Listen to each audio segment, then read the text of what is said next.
Bonjour à toutes et à tous, chers investisseurs CLF, pour ce point de marché du 15 octobre, donc de la mi-octobre. Vous allez voir, hein, le titre n'est pas forcément n'est pas très rêveur, puisque cette vidéo, cette vidéo s'intitule Les patrimoines les patrimoines qui sont de plus en plus menacés par l'inflation. Voilà, donc ça peut être un titre assez choc, mais on va le voir, hein, je vais vous parcourir ces différentes présentations, hein, que j'ai préparées, j'ai creusé dans pas mal de journaux, j'ai fait un énorme travail de recherche pour compiler toutes les informations. Et effectivement, moi, j'aime pas trop, hein, vous savez, les titres superlatifs, mais cette année 2022 n'a jamais été aussi menaçante pour les patrimoines des ménages et nous allons voir pourquoi. Alors, sans tarder, on va regarder. Alors, je commence, hein, par un breaking news, hein. Ça, c'est pas moi qui le dis. Le patrimoine des ménages va fondre à cause d'une inflation hors de contrôle. Ça, c'est pas une fake news, c'est pas un truc que j'ai pris, voilà. C'est Allianz, hein, c'est le plus gros assureur européen qui le dit, qui explique clairement que énormément de personnes vont voir leur patrimoine fondre, hein, c'est leur terme, comme neige au soleil, à cause d'une inflation que les banques centrales n'arrivent plus du tout à contrôler. Et je vous mets le lien ici, hein, de cette analyse de Alliance. Cette analyse a été reprise par le journal La Tribune. Donc là, on est vraiment, voilà, c'est du mainstream, c'est pas, voilà, on n'est pas, je ne suis pas en train de vous chercher un article sorti de derrière les fagots pour faire de l'audience. C'est pas trop mon truc, hein. Moi, j'aime pas trop les superlatifs, etc. J'aime bien rester dans l'analyse, mais il faut parfois dire les choses de manière crue. On a vraiment une situation explosive, dangereuse pour toutes celles et ceux qui ont un patrimoine à protéger. Et cette situation, on ne l'a pas vue depuis des décennies. Alors là encore, je vais, euh, je vais reprendre un petit peu ce que disait Charles Sanin et d'autres. Crise ne veut pas dire c'est pas la fin du monde, mais on va avoir une redistribution. Il va y avoir une redistribution des cartes parce que la richesse en tant que telle, elle ne s'évapore pas. Les maisons, les appartements, les matières premières, elles ne vont pas disparaître. Les brevets ne vont pas disparaître. Par contre, on va avoir l'inflation, va faire un mécanisme, va créer un mécanisme de transfert de richesse entre certaines personnes et d'autres groupes de personnes. Et la situation actuelle est, pour moi, très dangereuse pour les personnes qui ont un patrimoine à protéger. On va voir tout ça, hein, on va balayer tout ça. Alors, je commence, hein, toujours par les disclaimers, hein. Faites attention avant d'investir, formez-vous, rapprochez-vous d'un conseiller en gestion de patrimoine si vous ne vous sentez pas expert, je dis bien expert en investissement, parce que là, on est dans des marchés qui sont très techniques. Donc, il faut vraiment avoir beaucoup d'expertise pour investir. Alors, on va commencer par l'actualité géopolitique économique, hein. Alors, l'actualité géopolitique, l'attaque ukrainienne semble ralentir et les forces russes s'enterrent derrière des fortifications à Kherson et dans le Donbass. Les Russes misent sur une guerre de position le temps que les réservistes soient opérationnels. Donc, on sent qu'on est parti pour une guerre qui pourrait durer. On a eu un espoir à un moment quand les Ukrainiens ont lancé des offensives éclairs dans le Donbass et sur Kherson, mais les Russes semblent contenir les offensives ukrainiennes et malheureusement, on est parti sur une guerre de position qui pourrait durer et ça, c'est évidemment pas bon pour l'économie. L'actualité politique et sociale. La situation sociale est de plus en plus tendue en France. Les manifestations, grèves et autres revendications se multiplient alors que l'inflation dépasse la hausse des salaires.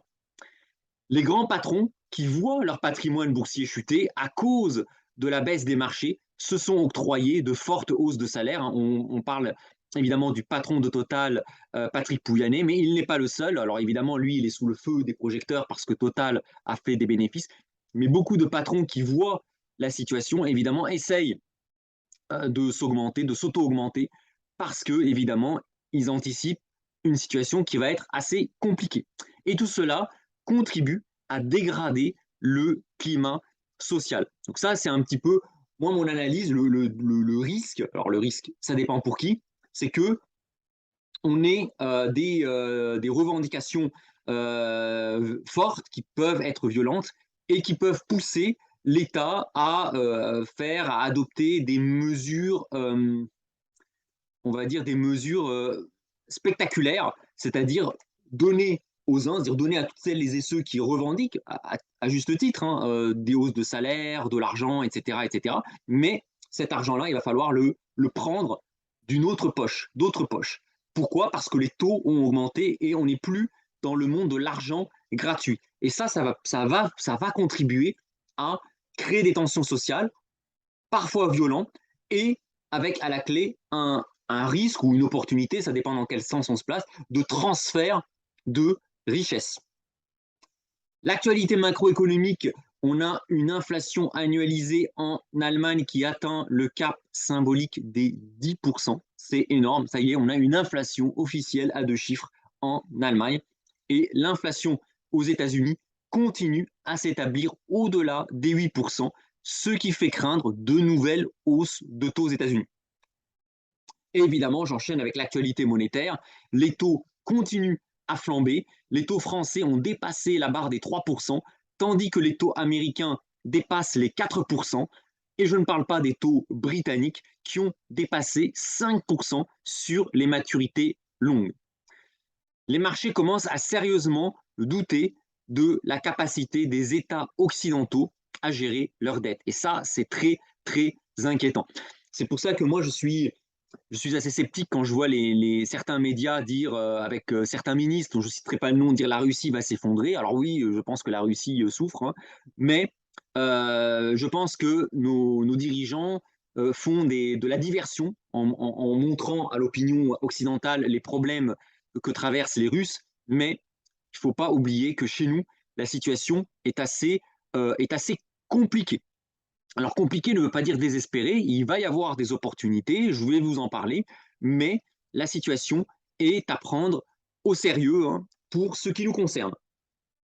Et je termine toujours dans l'actualité par l'actualité microéconomique.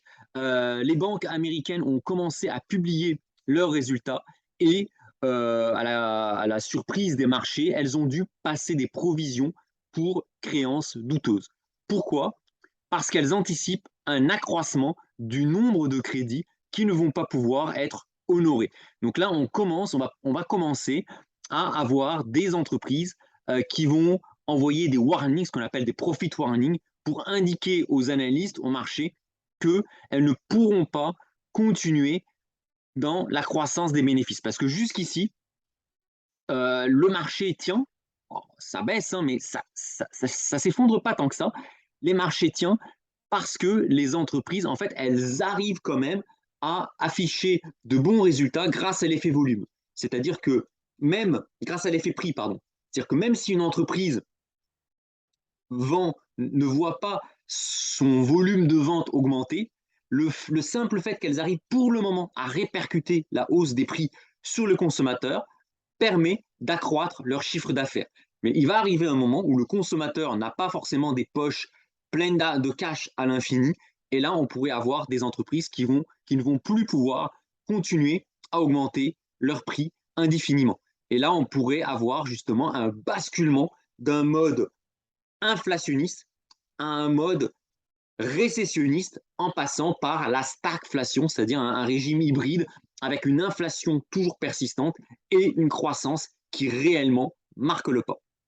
Voilà un petit peu pour l'actualité. On va maintenant attaquer les différents marchés et je vais vous expliquer un petit peu les conséquences que les mouvements de marché que l'on a observés ces dernières semaines, mais aussi depuis le début de l'année, hein, mais vraiment ça s'est accéléré ces dernières semaines, sur le patrimoine des ménages, et ceci n'est pas anodin.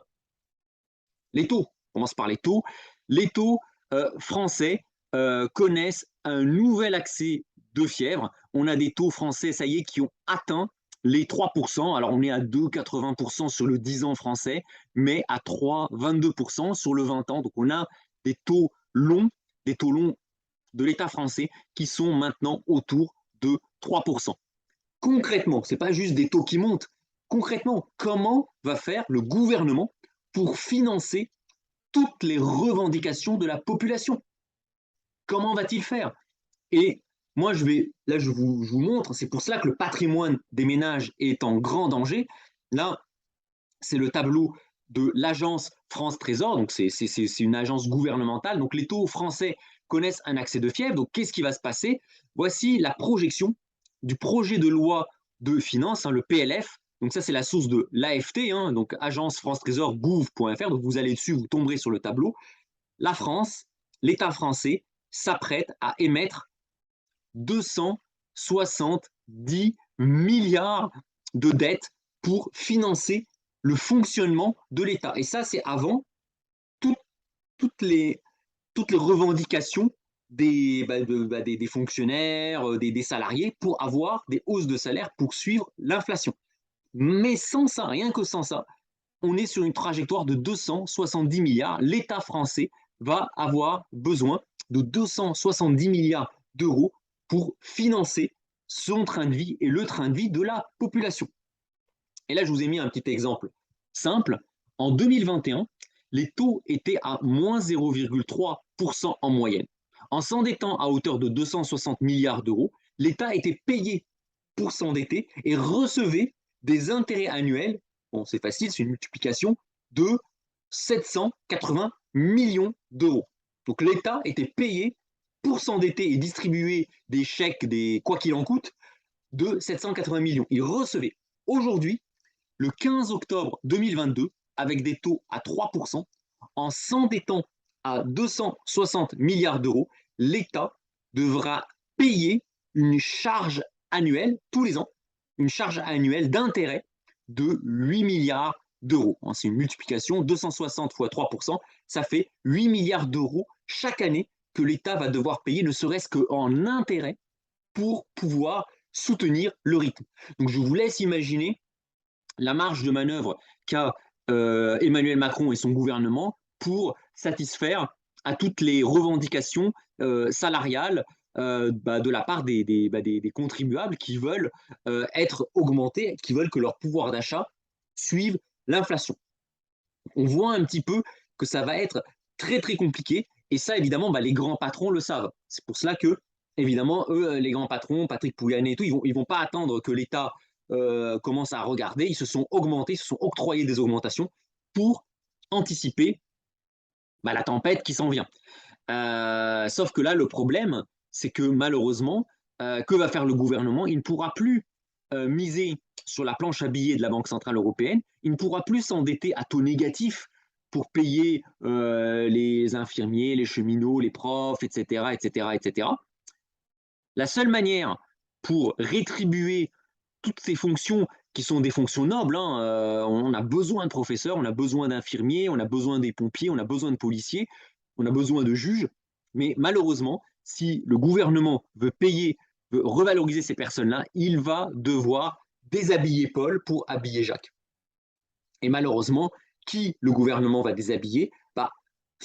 Si on ne peut pas jouer avec la dette, puisqu'on a déjà des dettes très élevées avec des taux d'intérêt qui commencent à devenir importants, la seule manière, c'est d'augmenter les impôts, donc augmenter l'impôt sur le patrimoine et augmenter les impôts sur les salaires ou les charges sociales sur les salaires. On n'appellera peut-être pas ça impôt, on appellera ça contribution exceptionnelle liée à la guerre en Ukraine. Enfin, on trouvera un terme, mais l'enjeu, ça va être d'augmenter les contributions. Donc, il va y avoir une catégorie, alors je ne sais pas lesquelles, mais il va y avoir énormément de personnes en France qui vont être mises à contribution financièrement pour permettre à l'État de payer d'autres personnes, pour revaloriser d'autres personnes. Donc là, on va avoir un transfert de richesse. C'est pas la fin du monde, mais soyez conscients qu'on va avoir des transferts de richesse de certaines personnes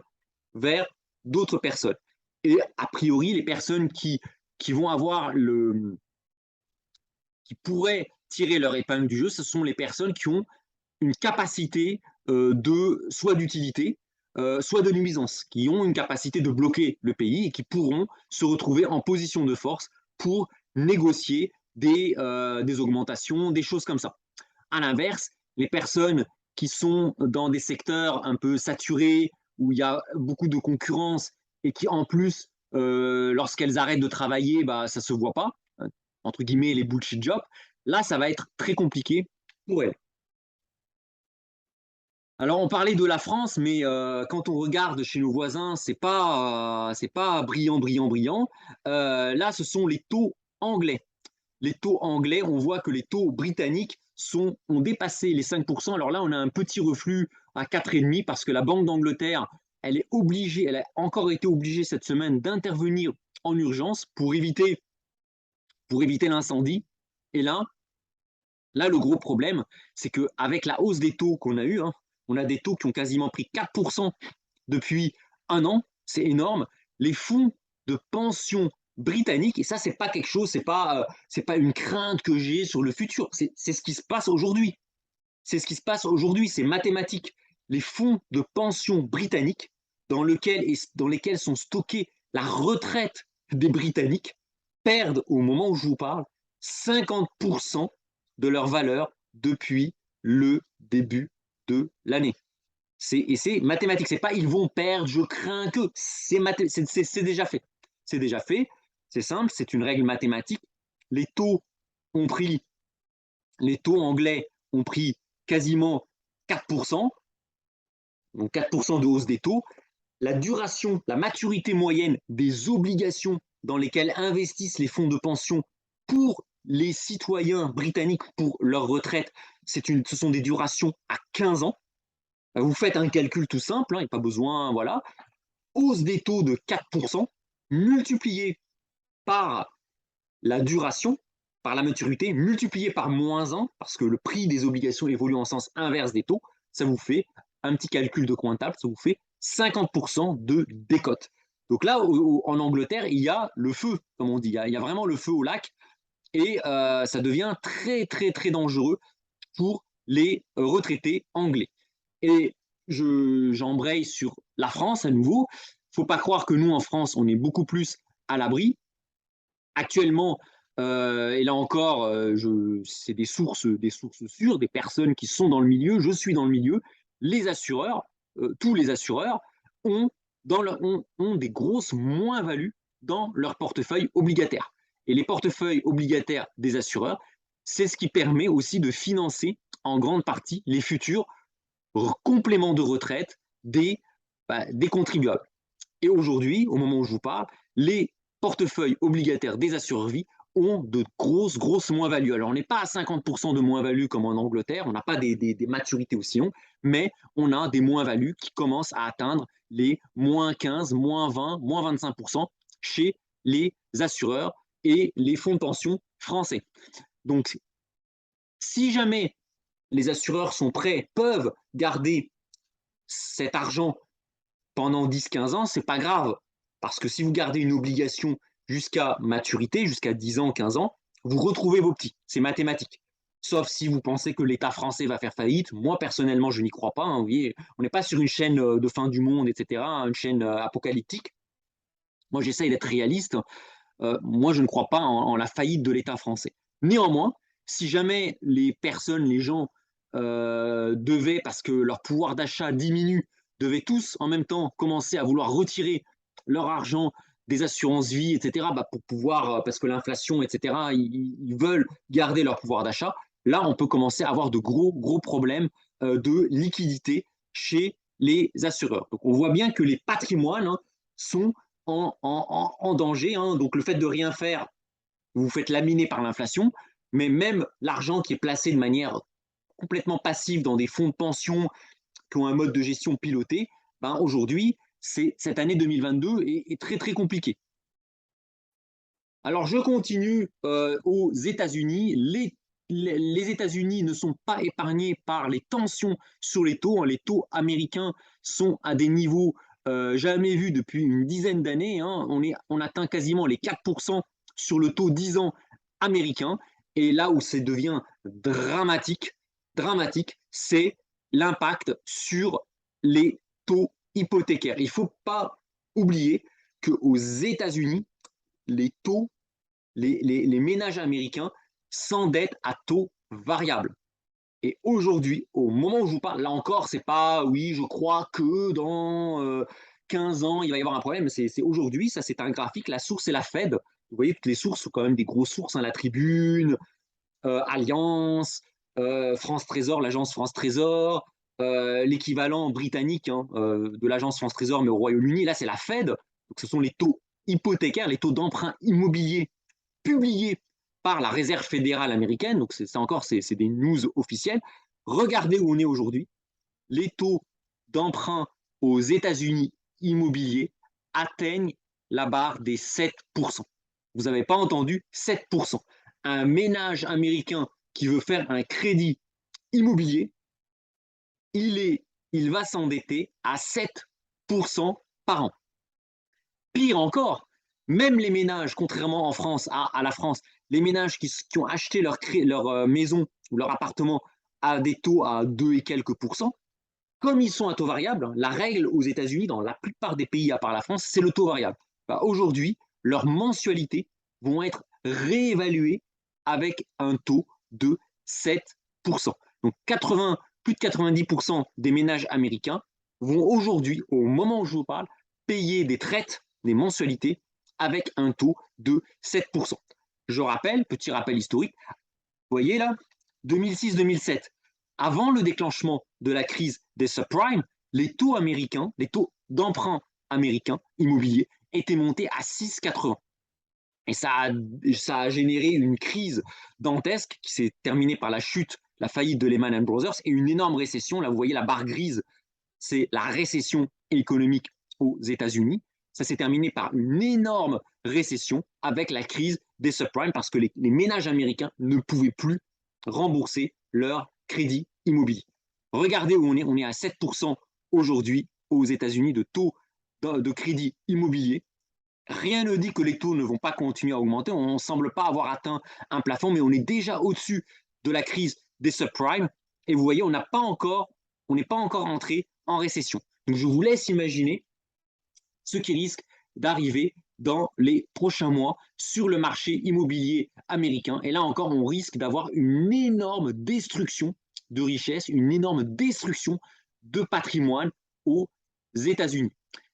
Il va se passer sans doute la même chose, alors en plus atténué en France, parce que bah, évidemment, comme les taux augmentent, bah, il va y avoir évidemment une contraction des prix, hein, parce que forcément, bah, comme la capacité d'emprunt des ménages va diminuer du fait de la hausse des taux, mais forcément, les vendeurs vont devoir réviser leurs prix à la baisse. Et donc ça aussi, ça peut entraîner une destruction patrimoniale. Donc vous voyez, donc là, vous voyez un petit peu le raisonnement. Hein. Vous ne faites rien, l'inflation, l'argent est placé de manière passive dans des fonds de pension, c'est la hausse des taux qui vous lamine. Vous faites un crédit immobilier à taux variable, vous faites laminer par les mensualités de crédit. Vous voulez vendre à la hâte votre maison, votre appartement, vous êtes obligé de baisser drastiquement votre prix de vente parce que justement la capacité d'emprunt des ménages diminue du fait de la hausse des taux. Donc on voit qu'on a énormément de signes négatifs, de signes inquiétants sur les patrimoines des personnes. Alors là, on va passer au spread. Alors heureusement, tout n'est pas noir. Au niveau des spreads, il n'y a pas grand-chose. Hein. On pourrait croire que les spreads pourraient exploser. Non. Tous les pays, ça c'est la bonne nouvelle, tous les pays sont, entre guillemets, dans la même merde. C'est-à-dire que finalement, pour une fois, contrairement à ce qui s'est passé avec la crise de la zone euro en 2011, tous les pays sont dans la même situation. On voit les spreads n'explosent pas. Vous voyez, les spreads allemands, anglais, enfin français et italiens sont les mêmes. C'est-à-dire que tous les taux augmentent avec la même vitesse. On est tous logés à la même enseigne. Donc ça, c'est, on va dire, positif. Enfin, positif. On relativise, c'est-à-dire, OK, on est un peu dans la merde, mais finalement, le voisin, les voisins sont aussi dans la même situation que nous. Donc finalement, perdu pour perdu, on est tous dans le même bateau. Donc ça, c'est un peu le lot de consolation. Il n'y a pas, au moment où je vous parle, en tout cas pour l'heure, des pays qui semblent vraiment tirer leur épingle du jeu. La crise, elle est vraiment pour tout le monde. Alors j'enchaîne sur le Forex. Il n'y a pas grand-chose sur le Forex. Hein. On a l'euro-dollar qui fluctue hein, entre 0,97 et 0,99. Hein. Donc pas grand-chose à noter de ce côté-là. Pareil pour l'euro face au franc suisse et pour l'euro face à la livre sterling. Alors la livre sterling a été attaquée hein, cette semaine.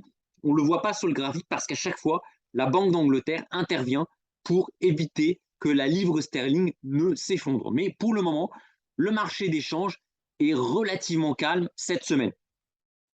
Alors on va passer sur les actions. Les actions, alors la semaine a été très volatile sur le CAC 40 qui est tiraillé entre les mauvais chiffres de l'inflation et, et la confiance. Il y a quand même des choses positives.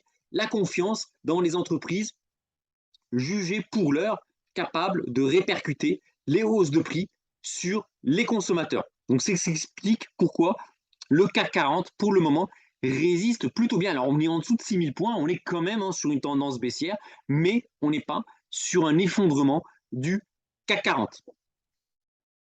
Pareil pour le Dow Jones, qui espère que la Fed va adopter un ton plus conciliant. Donc, on voit hein, le Dow Jones qui a testé en cours de semaine ses plus bas niveau depuis plus de 2 ans, la zone des 28 500, qui est un très très gros support, ici on le voit là, qui est remonté très vite parce que bah, là il y a eu une mauvaise nouvelle sur l'inflation, puis très vite les investisseurs se sont dit bah ok l'inflation n'est pas bonne, mais de toute façon la Réserve fédérale va bien devoir arrêter ses hausses de taux parce que de toute façon les dettes vont devenir insupportables.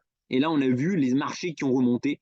Et là en fin de journée, en fin de semaine, les indices US ont reflué. Et là, on voit qu'on est dans un range entre 28 500 et 30 500 points. Par contre, ceux qui souffrent beaucoup plus, c'est le Nasdaq. Alors là, il n'y a pas de répit dans la tendance baissière du Nasdaq. Les valeurs technologiques sont de plus en plus sous pression à cause de la hausse des taux. Alors je rappelle, ça c'est important à savoir que les dividendes versés par les entreprises du Nasdaq sont à 1%. Donc quand vous achetez une entreprise du Nasdaq, en moyenne, le taux de dividende que vous allez percevoir, c'est 1%. Or, aujourd'hui, les taux américains sont à 4%. Donc vous avez le choix entre investir dans une obligation qui va vous rapporter du 4% sans risque. Si vous achetez une obligation 10 ans américain, vous avez touché 4% pendant 10 ans sans risque. Alors, sauf si les États-Unis font faillite, bon là, bon, fin du monde quoi, j'y crois pas trop non plus. Ou investir dans des startups, des valeurs du Nasdaq qui vont vous rapporter 1% en dividende, mais avec un gros risque. Donc là, très clairement, il n'y a plus ce qu'on appelle le TINA, There is no alternative. Clairement, on ne peut plus parler de There is no alternative. Et aujourd'hui, il y a une alternative crédible aux actions du Nasdaq, c'est d'investir dans des obligations du Trésor américain qui vous rapportent du 4% par an sans risque. Alors, vous avez un risque de marché, évidemment, pendant la durée de vie de l'obligation, mais si vous gardez l'obligation jusqu'à maturité, vous êtes sûr de récupérer votre capital avec 4% par an. Et là, évidemment, il y a un gros danger sur les entreprises du Nasdaq qui sont vraiment sous pression. Attention, on est sur des gros niveaux de support. Si jamais on casse la zone des 10 000 points, des 10 500 points, là, ça peut tourner à la bérésine, très clairement. Alors j'enchaîne. Alors sur le Japon tient plutôt bien la route. Hein. Ça tient là encore. Attention, cette bonne résistance des actions japonaises est en trompe-l'œil. Pourquoi? Parce que en fait, elle se fait. Pourquoi le Nikkei résiste? C'est parce que la banque centrale japonaise a refusé de monter les taux comme le fait la Fed et comme le fait la BCE. mais le prix à payer, c'est une chute du yen japonais qui entraîne une inflation importée au Japon. Je rappelle que le Japon n'a pas de matières premières, il est obligé de tout importer. Le prix des matières premières que le Japon importe est libellé en dollars. Le yen chute par rapport au dollar. Conclusion, il n'y a pas besoin d'être fort en maths, le prix des matières premières que doit importer le Japon explose à la hausse parce que le yen chute par rapport au dollar. Donc on a une inflation importée qui est très forte au Japon et qui évidemment entraîne une chute des patrimoines des Japonais. Et là on voit le patrimoine des Japonais qui est en train d'être laminé par la chute du yen. Donc là encore, vous voyez, au Japon, c'est pas forcément mieux. Sauf que chez les Japonais, ce qui lamine les patrimoines, c'est pas la hausse des taux comme ce qui se passe aux États-Unis. Ce qui lamine le patrimoine des Japonais, c'est l'inflation et la chute du yen. On continue en Chine, la situation est très très compliquée parce qu'en plus de la tourmente boursière internationale, la Chine est toujours en proie avec une crise immobilière qui est d'ampleur au moins égale à ce que les Américains ont connu pendant la crise des subprimes. Et là, on voit que la bourse chinoise est à des niveaux très bas. On est entre 12 500 et 12 800. C'est très très bas. Je rappelle qu'au début de l'année 2021, la bourse chinoise était à plus de 21 000 points. On est passé de 21 000 à 12 000 et des poussières. Donc là encore, on est les investisseurs chinois se font laminer par l'effondrement de la bourse chinoise. Alors ça peut être, c'est pas forcément là encore la fin du monde, c'est un transfert de richesse, ça veut dire que les personnes qui ont le cran d'investir à long terme, attention, à long terme, sur les marchés chinois, mais sur du long terme, hein, sur 5 ans, 10 ans, 15 ans, 20 ans, bah, ils peuvent acheter des entreprises chinoises à bas prix et faire de l'investissement sur le long terme. Mais pour les personnes qui ont malheureusement acheté en haut de sommet à 20 000 points, ceux-là se font complètement laminer. Alors sur la bourse indienne, il ne se passe pas grand-chose, hein, je vais passer très vite, hein, c'est du surplace. En Afrique du Sud, on a des évolutions similaires aux bourses occidentales avec quand même une volatilité plus basse. Donc ça aussi, on pourrait penser que dans les pays émergents, on va avoir une volatilité élevée. Pas forcément pour le moment. La volatilité, elle est beaucoup plus basse en Afrique du Sud que dans les pays occidentaux. Et au Brésil, alors là, ça a été une mauvaise semaine pour les bourses brésiliennes qui n'a cessé de perdre du terrain cette semaine, même si elle surperforme sur le moyen terme par rapport aux autres places. On a eu un effet ici, on a eu un effet Bolsonaro ici, hein, parce que évidemment, les marchés préfèrent que ce soit Bolsonaro qui passe que ce soit Lula, parce qu'évidemment, Lula va essayer de réduire les inégalités entre les riches et les pauvres. Et ça, évidemment, les marchés, ils n'aiment pas trop. Les marchés, ils ne sont pas socialistes. Voilà un petit peu pour les actions. Je vais enchaîner maintenant sur les métaux précieux. Semaine très difficile pour l'or. Ça a été les portes de saloon hein, sur l'or hein, qui a bien résisté durant une grosse partie de la semaine. Et ensuite, on a eu une grosse chute de l'or hein, qui a perdu 50 $ en quelques heures sur la journée de vendredi. Et alors là, sur l'argent, ça a été chaud, très très chaud. On a carrément eu un bull trap, hein, ce qu'on appelle un piège haussier sur l'argent. Beaucoup d'investisseurs, moi le premier, hein, je fais mon mea culpa, ont cru que l'argent avait passé la résistance majeure, hein, vous voyez la résistance majeure des 21 $. L'argent, en début de semaine, enfin, il y a 10 jours, casse la zone des 20 $, puis casse les 21 $, se stabilise avant de refluer, de retenter de rebondir. Et là, on a eu un effondrement. Durant la semaine, ça a été une baisse continue, non-stop, de l'argent qui a perdu plus de 13% sur la semaine écoulée. Et là, on va retrouver les plus bas qu'on n'a jamais vus depuis plus de 2 ans sur l'argent à 18,25 $ l'once d'argent. On est quasiment revenus à des plus bas de 2 ans. Vous voyez, on l'a testé ici, ici, ici, ici, ici. Il est possible qu'on enfonce la zone des 18 dollars l'once. Et ça, c'est quand même très compliqué pour l'argent. Alors pourquoi? On a une combinaison, hein, hausse des taux réels, donc ça, c'est pas bon pour l'argent. Hausse du dollar. L'argent étant libellé en dollars, bah forcément, sa valeur diminue. Et évidemment, les anticipations de ralentissement de la croissance économique. L'argent est un métal industriel et donc les investisseurs anticipent une baisse de la demande en argent des industriels. Et évidemment, cela explique pourquoi l'argent ne cesse de perdre du terrain au cours de la semaine écoulée. Alors pareil, hein, sur le palladium hein, qui a chuté de 10% dans le sillage de l'argent. Le palladium est aussi un métal industriel et là, ça a été vraiment la bérésine.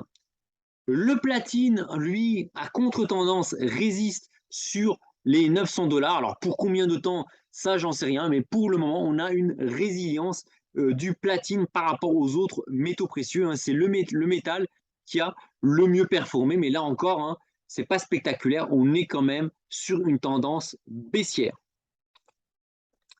Alors, on va continuer avec les matières premières. Sur les matières premières, on a le pétrole qui retombe, hein, vous voyez. Le pétrole qui a énormément aussi souffert cette semaine hein, à cause de la hausse des taux. Et donc, on a un pétrole qui s'est effrité tout au long de la semaine. Sur le gaz naturel, pas grand-chose à noter. On a le gaz naturel qui fait du surplace. Attention toutefois, on peut très très bien avoir un mouvement très violent à la hausse si jamais ça s'envenime avec la Russie ou si au contraire des mouvements à la baisse si jamais on a ne serait-ce que des rumeurs d'accord entre la Russie et l'Ukraine sur une potentielle fin de ce conflit. Pour le cuivre, la situation n'est pas terrible. Hein. Le cuivre a tenté de bien rebondir cette semaine au-dessus des 3,5 et puis il a littéralement perdu tous ses gains en quelques heures en fin de semaine. Le blé, hein, alors le blé pareil, on a une tendance qui se fragilise. On a tenté d'aller vers les 1000 dollars et puis on a eu là encore à cause des mouvements de hausse de taux aux États-Unis et du renforcement du dollar, on a eu un effritement des cours de blé en dessous des 900 dollars. Sur le maïs, la tendance est plus saine, plus stable. On a un maïs qui reste stable, qui se stabilise autour des 600, des 700 dollars la tonne. Donc voilà un petit peu pour les matières premières. Je vais terminer par les crypto-monnaies. Alors sur les cryptos, il n'y a pas grand-chose. Alors en général, les cryptos sont très volatiles. Alors là, ça a été le calme plat hein, cette semaine, aussi bien sur le Bitcoin qui fluctue entre 19 000 et 20 000 dollars que sur l'Ethereum qui est à peu près autour des 1300 dollars. En conclusion, retenez bien ceci, le patrimoine des ménages n'a jamais, en cette année 2022, été aussi menacé par plusieurs facteurs. Les ménages qui se croient en sécurité, qui sont vraiment très très conservateurs, qui ne veulent pas prendre de risques, qui mettent tout sur le livret A ou sur le compte courant, bah, si vous faites partie de cela, désolé de vous le dire, vous avez perdu 10%. Ok, vous avez 100 euros à la banque, 10% d'inflation, bah, vos 100 euros, ils valent plus que 90. Alors même si vous avez toujours 100 sur le compte, en réalité, le pouvoir d'achat de votre épargne, de votre patrimoine placé sur le compte courant, il a perdu 10% au cours de cette année. Surtout si on rajoute les frais bancaires, etc., où vous avez perdu 10%. Sur le livret A, c'est un peu moins grave parce que le livret A rapporte quand même 2%, mais vous avez quand même perdu 8% de valorisation. Les ménages qui ont investi dans les fonds de pension pour assurer leurs vieux jours sont en grand danger à cause du krach obligataire en cours. Les ménages, en particulier les ménages américains qui ont massivement investi dans l'immobilier, sont menacés de tout perdre, comme ce qui s'est passé dans la crise des subprimes à cause de l'envolée des taux hypothécaires.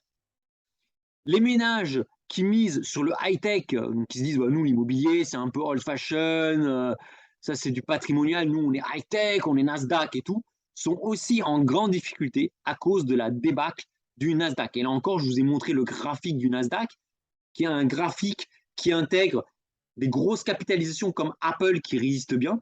Maintenant, quand vous voyez certaines valeurs comme Facebook, Meta, comme Zoom, comme, comme pas mal de valeurs, comme comment ça s'appelle, comme Netflix, là, vous avez carrément des pertes de 80%. Donc là, on ne parle plus de 10 ou 20% de baisse. Là, on a des pertes de 80%. Donc là aussi, on a une énorme débâcle sur le Nasdaq. Et celles et ceux qui pensaient mettre leur patrimoine à l'abri en misant sur quelques valeurs high-tech, bah, ceux-là se font littéralement massacrer par la baisse des marchés.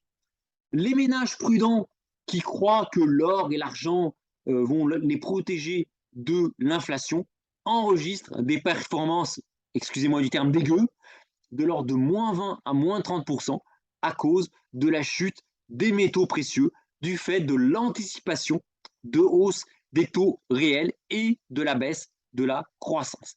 Et enfin, à l'inverse des ménages prudents, des ménages un petit peu traditionnels, les ménages un peu qui aiment bien jouer sur les cryptos, là, se sont fait complètement laminer, massacrer depuis le début de l'année. Alors, même si les cryptos se stabilisent depuis plusieurs semaines, mais le bilan depuis le début de l'année sur celles et ceux qui ont investi dans les cryptos, il est à moins 70 à moins 80% de baisse depuis le début de l'année.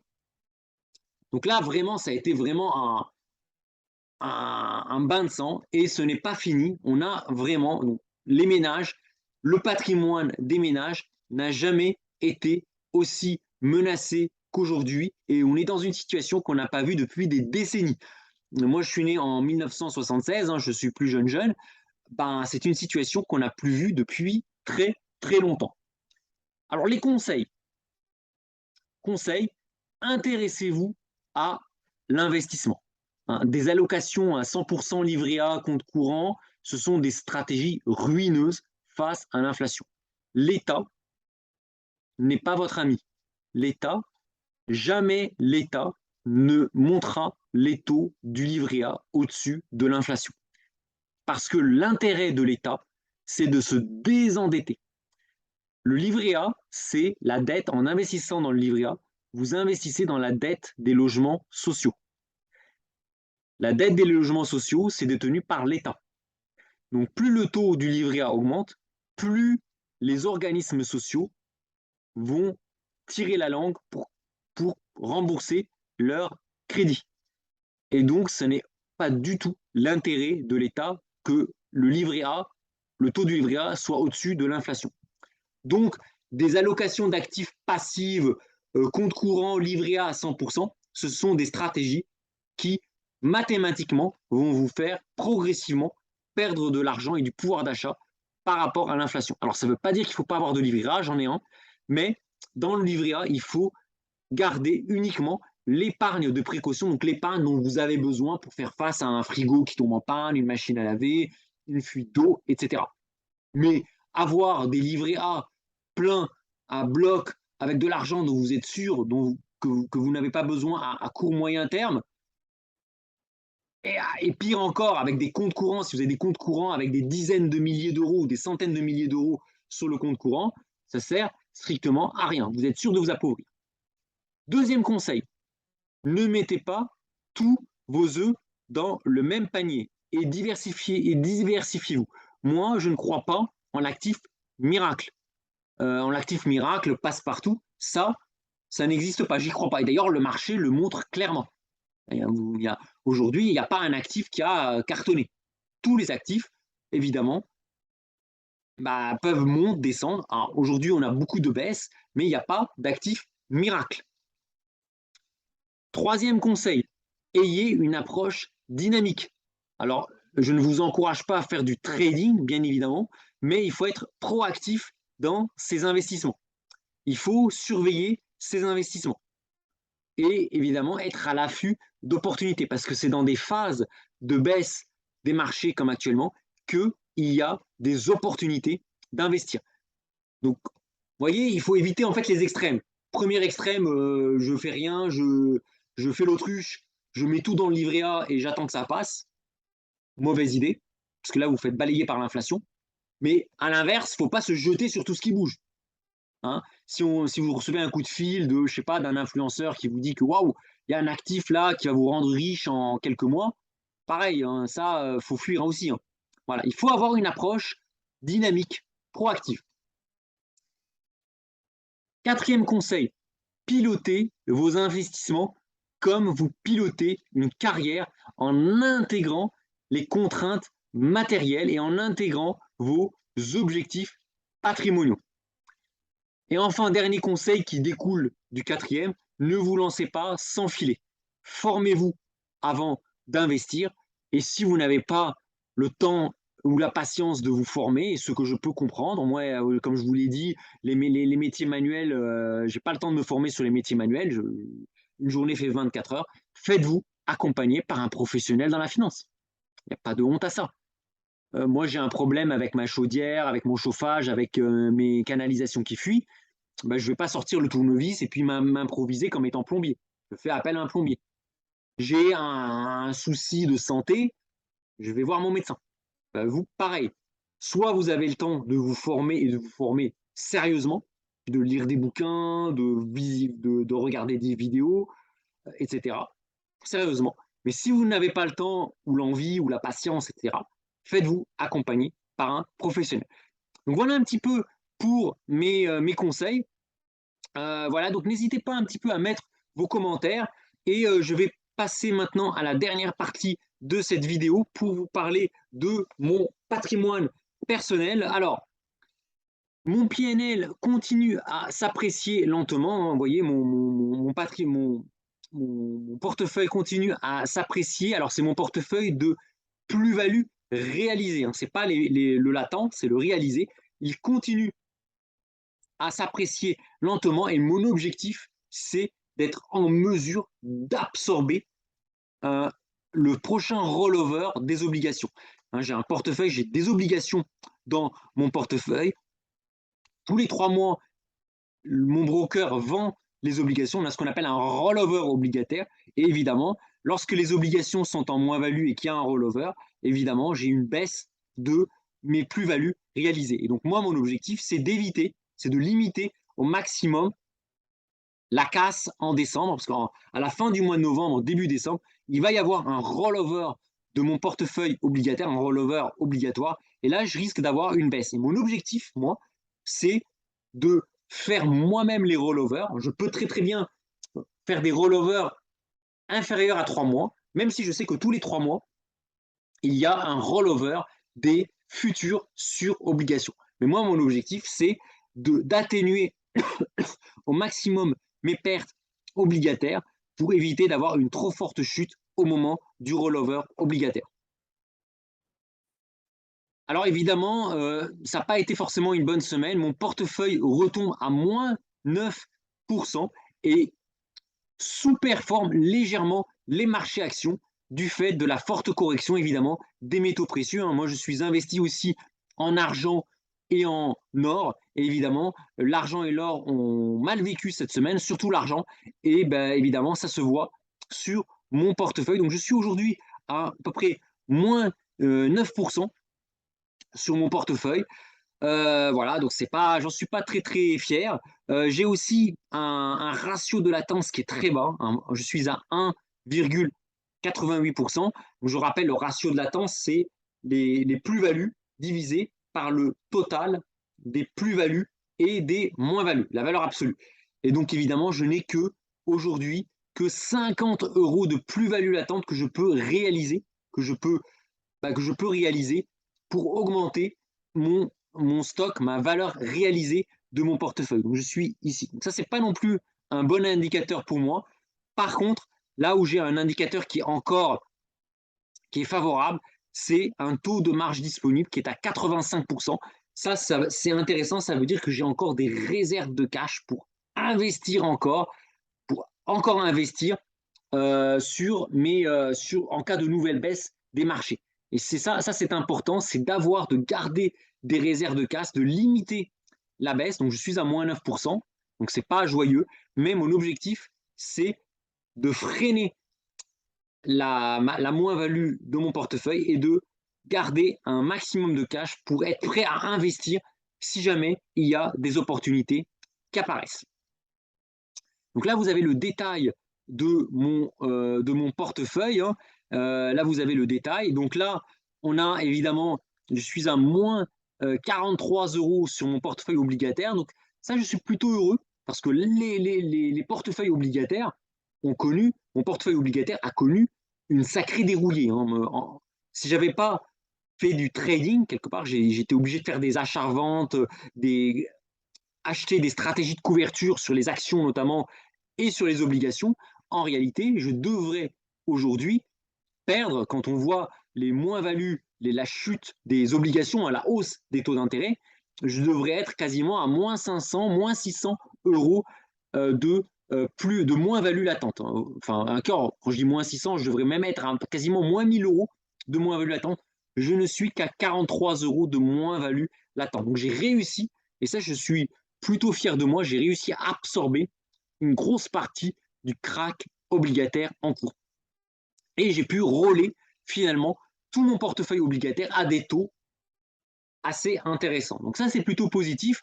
Alors évidemment, sur les actions, ben oui, je perds, je suis à moins 675 € de moins-value latente. Et évidemment, sur les métaux précieux, là, c'est chaud. Hein, je suis quasiment à moins 1300 € de moins-value latente sur mes métaux précieux, qui s'explique en grande partie par les moins-values auxquelles je fais face sur l'or et l'argent.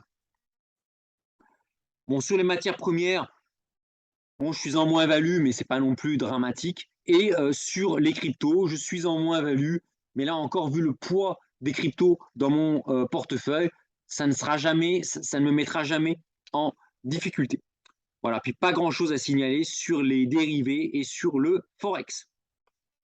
Et bah voilà, je termine par un petit graphique hein, sur l'allocation actuelle. Donc, vous voyez, j'ai roulé mon portefeuille obligataire, j'ai transféré mes obligations sur le Bund longue durée allemand avec du Bund, mais à maturité plus courte. Hein.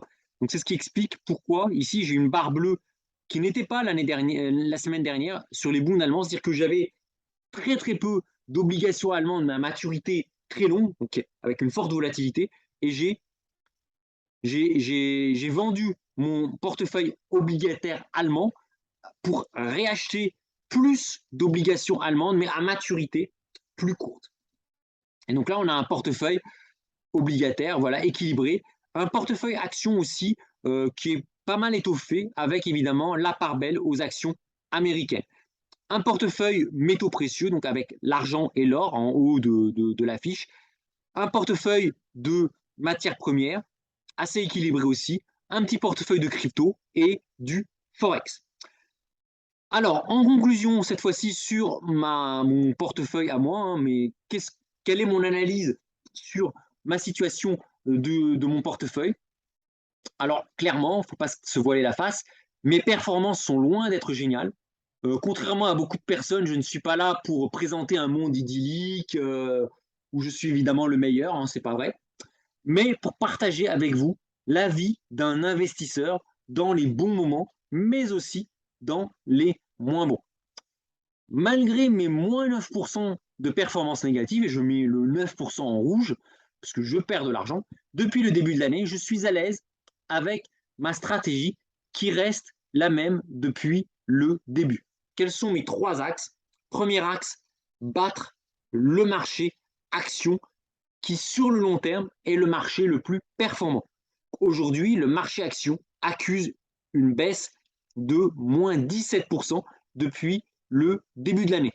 Mon objectif est de continuer à battre le marché action de manière à ce que quand les actions vont combler leur drawdown, et ça arrivera, bah que moi j'ai pu combler mon drawdown avant les actions.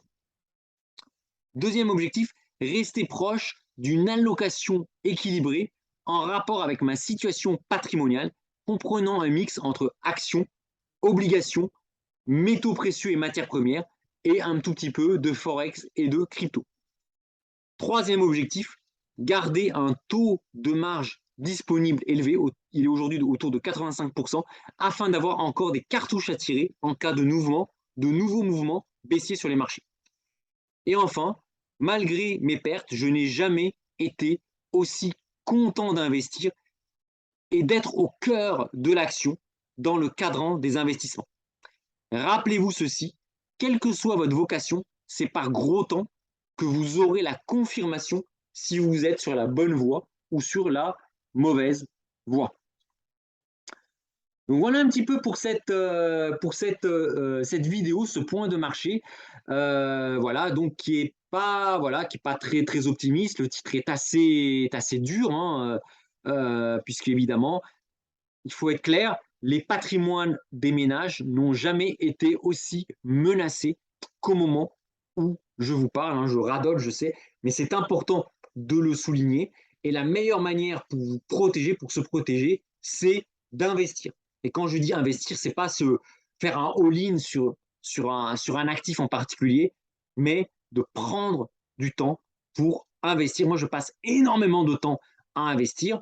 Parfois, clairement, j'ai pas honte de le dire, j'évite d'aller en soirée en ce moment, les soirées, les after-work et tout ça, je n'y vais pas.